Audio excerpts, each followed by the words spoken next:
Hello, everyone. I am Ellen Coronet of K Creative. I'm sitting in for Ginny Robertson of On Purpose Women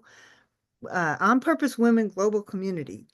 And today we have with us Beth Knaus. Oh, I'm sorry. Did I say your name right? It's Knaus, but nobody gets Knaus. Got it. Okay, Beth Knaus.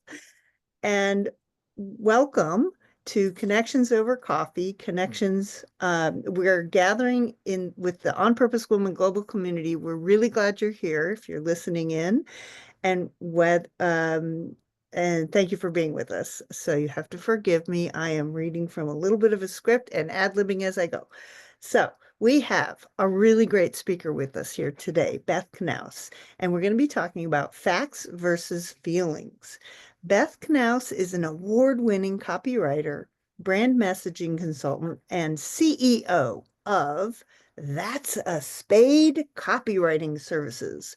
She works with female entrepreneurs who are confident in what they do, but less confident in their written and verbal communications.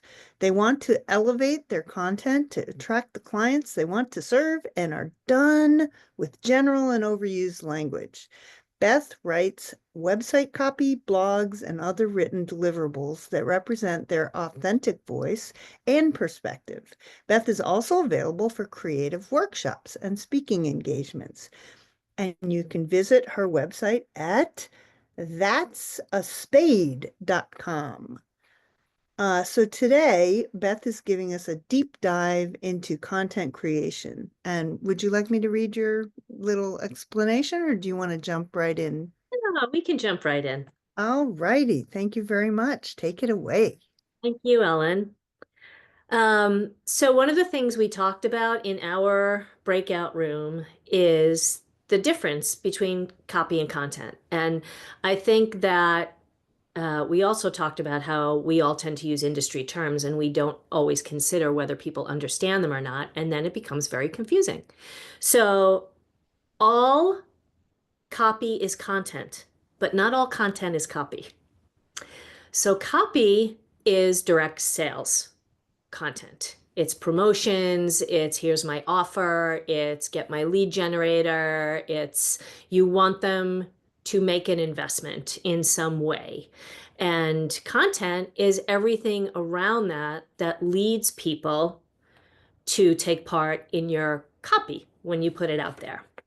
So now when you hear those terms, you'll know what they are. And we're going to talk about facts and feelings in a bit, but I just want to clarify the purpose of content and copy. So content can be used in many ways. Of course, it can be video, it can be written, it can be in person when you're sharing stories and things like that.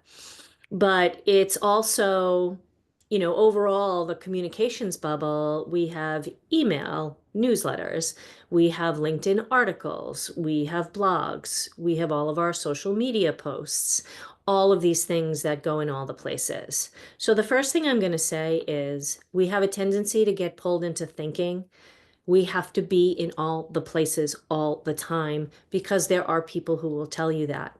But if it overwhelms you and you don't show up in any of the places any of the time, then that system is not working for you.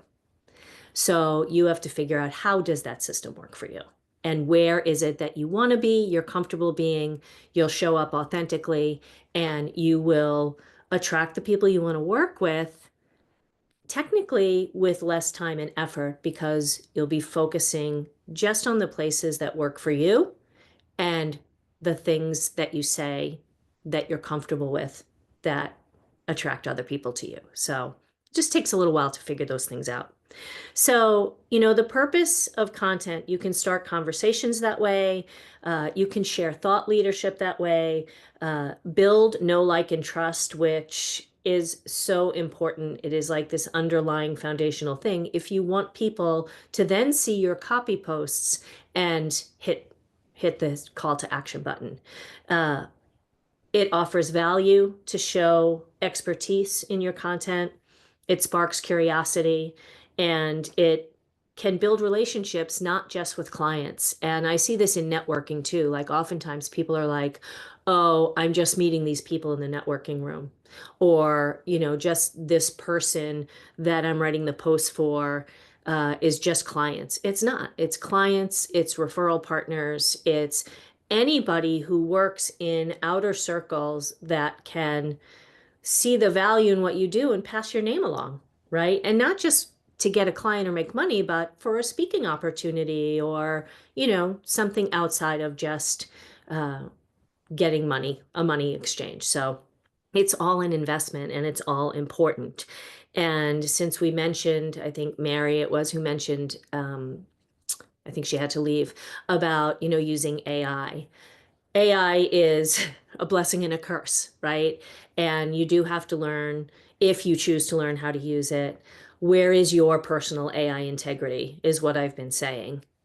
Because different people feel differently. I'm a writer. I feel like if somebody copy and pasted from AI, I would be horrified. Somebody else might not feel that way, right? Um, and the reason I bring that up is because a lot of the times we write content that is like a Tuesday tip or, a tool or a technique. And if those are things that already exist out in the interwebs, then they're out in those large language models, and you're just repeating stuff that people may have heard before. And that to me is a place where you can save time. If you're just going to do that, you're better off not doing that. But if you can personalize those things and write about your take on them or your perspective in using a tool or how a general tip, you've tweaked it to find a way that it works, in an original way, then that is really valuable, right? Because we all know there's a flood of information out there and people can see the same thing over and over again. But if you can put that personal twist on it, it makes so many things come into my mind when I do these talks, like at the last minute. So forgive me if I feel like I'm rambling. But, we also have this other thing where there are constantly new people coming into our circle, right? And they're starting at the beginning when you already have people that maybe are intermediate in their knowledge of you and what you talk about. So it is good to share tips again and to repurpose that content, but to make sure it's personalized. So people aren't like, oh my gosh, I've heard 20 coaches tell me to up level my life, right?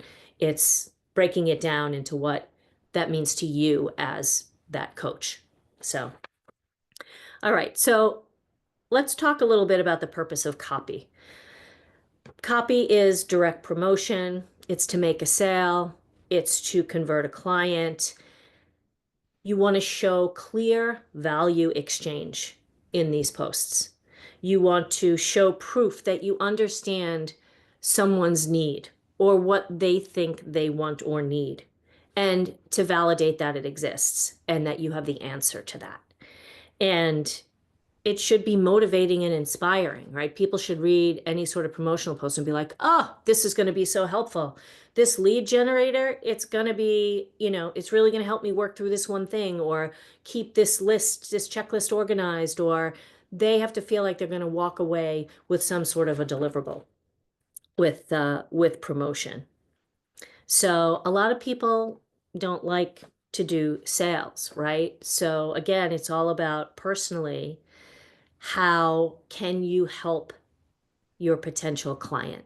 And we want to take it from that aspect of what am I really giving my potential client? And that's when we come into like the facts and feelings things. And this is something that people need to consider on a sales page, right? Because a sales page is copy, right? Your home page is copy because you want people to take action and move forward and do something. So, um, I'm sorry, I just got distracted by the little pop-up from the chat. So it requires a certain amount of facts, right? And we're going to talk a little bit about the difference between results and outcomes because you need to talk about those. We can't just have feelings, but feelings are necessary. So, a client will come to you thinking they want a certain thing, and you want to sell that want. You don't necessarily have to sell the direct factual need. A little bit, but mostly you want to say to people, I'm going to give you back time, right?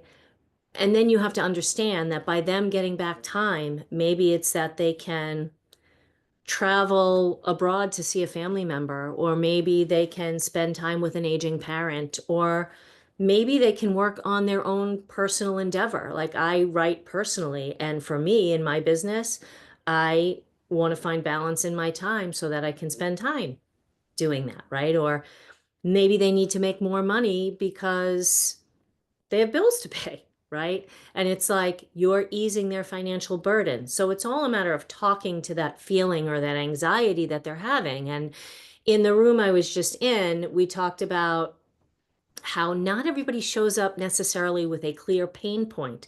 Sometimes people are doing really well and they're successful and they're moving along and they're just looking to elevate, right? They're looking to evolve and they see that they can't take those next few steps on their own without the help of an expert. And you're that expert.